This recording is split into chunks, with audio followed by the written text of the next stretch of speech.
चिड़िया उड़ीक दिया दिल बाजा मारदा, आजा पुत्र प्यारिया तैनू ही पुकारदा। ये पुकार किसकी थी? कौन थी ये? ये थी रानी अक्षरा। अक्षरा रानी राजा सलमान की पहली पत्नी थी। कौन थे ये राजा सलमान? राजा सलमान 2000 वर्ष पूर्व सियालकोट के राजा सलमान थे। राजा सलमान की 2 बीवियां थीं, अक्षरा और लूना। अक्षरा पहली पत्नी थी राजा सलमान की।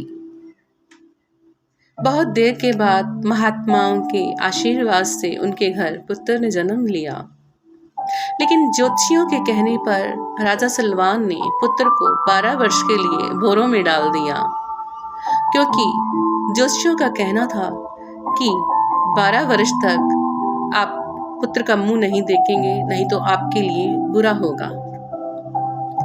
12 वर्ष के बाद पुत्र भगत जब भोरे से बाहर आया, राजा सलमान ने दूसरी शादी लूना से कर ली थी। लूना बहुत सुंदर रानी थी राजा सलमान की। पूरन पहले लूना से मिलने के लिए गया कि कहीं लूना के मन में ये ना आ जाए कि पहले जन्म देने वाली माँ के पास चला गया पूरन, मेरे पास नहीं आया, कहीं ये मेरी दूसरी माँ का अपमान ना हो जाए। भगत पूरन उस टाइम बहुत सुंदर नौजवान बन चुके थे। रानी लूना पूरन को देखकर उस पर मोहित हो गई।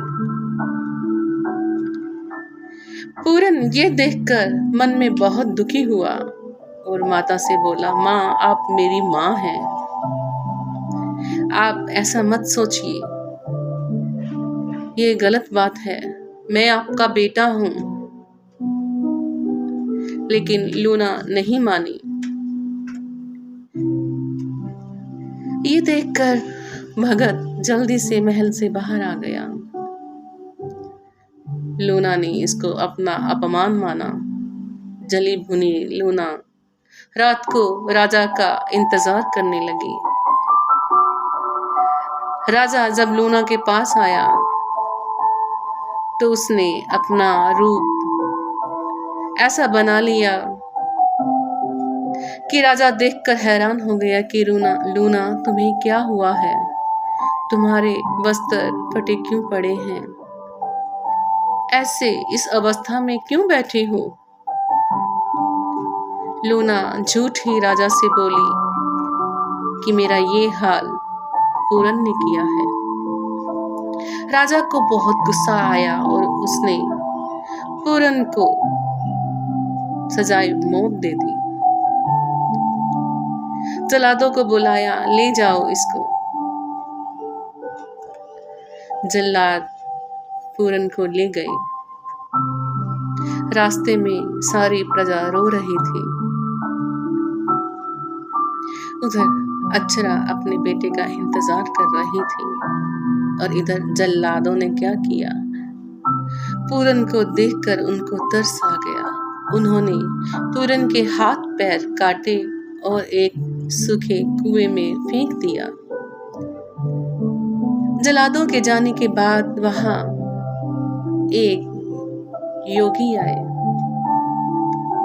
योगी गोरखनाथ जी आए। उन्हें कुएं में से कराहने की आवाज आई। उन्होंने देखा कि अंदर एक युवक जिसके हाथ पैर कटे हुए हैं करा रहा है, रो रहा है। उन्होंने एक कच्चे सूत का धागा कुएं में फेंका और बोले कि इसको पकड़कर बाहर आ जाओ। और भगत पूरन को बाहर निकाल लिया।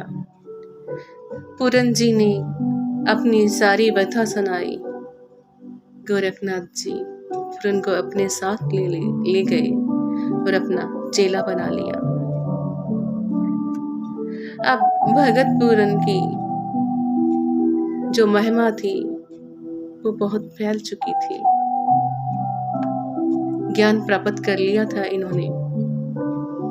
एक बार क्या होता है कि भगत पूरन रानी सुंदरा के महल से भिक्षा लेने के लिए जाते हैं।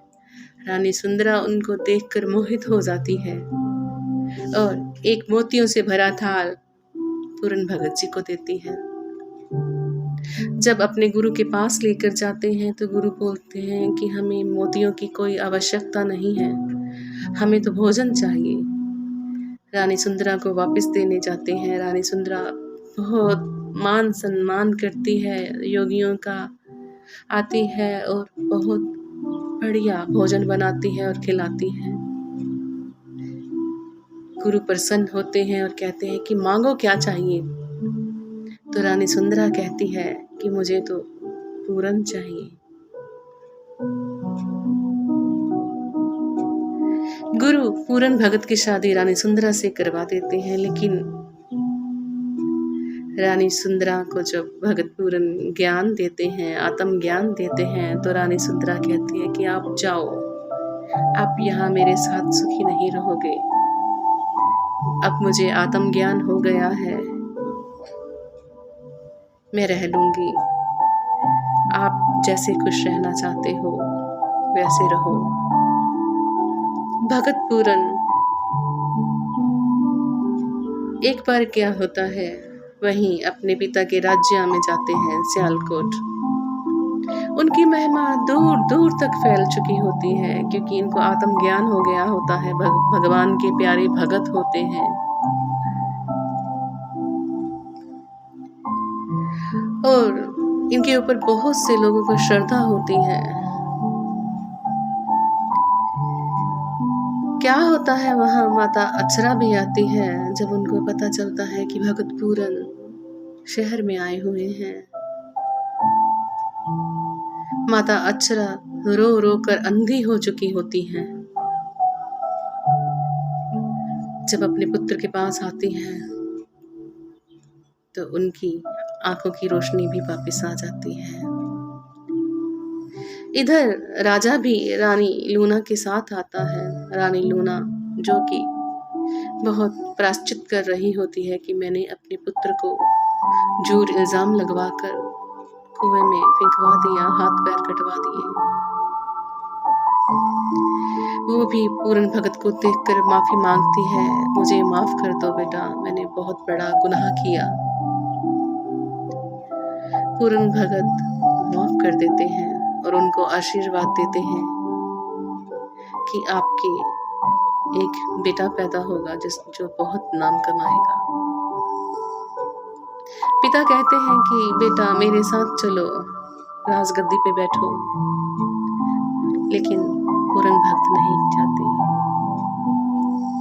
भक्त पूरन कहते हैं कि मुझे जो मेरे गुरु ने गद्दी दी है, जो मेरे गुरु ने मुझे आत्म ज्ञान दिया है, उसके आगे ये सब कुछ भी नहीं है। और राजा सलमान वापस चले जाते हैं। तो ये कहानी थी पूरन भगत की। ये सच्ची कहानी थी। जो मालिक के प्यारे बन जाते हैं, उनको फिर ये दुनिया का सुख तुच्छ भर लगता है। दुनिया के सुख उनके आगे कुछ भी नहीं होते, क्योंकि उन्हें तो मालिक के घर का मान मिल जाता है। तो कैसी लगी आपको हमारी ये स्टोरी? ये सच्ची कहानी थी जो पुरातन पंजाब की थी। अगर आपको मेरी कहानियाँ अच्छी लगती हैं तो मेरे चैनल को सब्सक्राइब भी कीजिए और लाइक और शेयर भी कीजिए। जिन लोगों ने अभी तक सब्सक्राइब नहीं किया वो मेरे चैनल को ज़रूर सब्सक्राइब कीजिए। हम कल फिर मिलेंगे एक नई स्टोरी के साथ। ओके।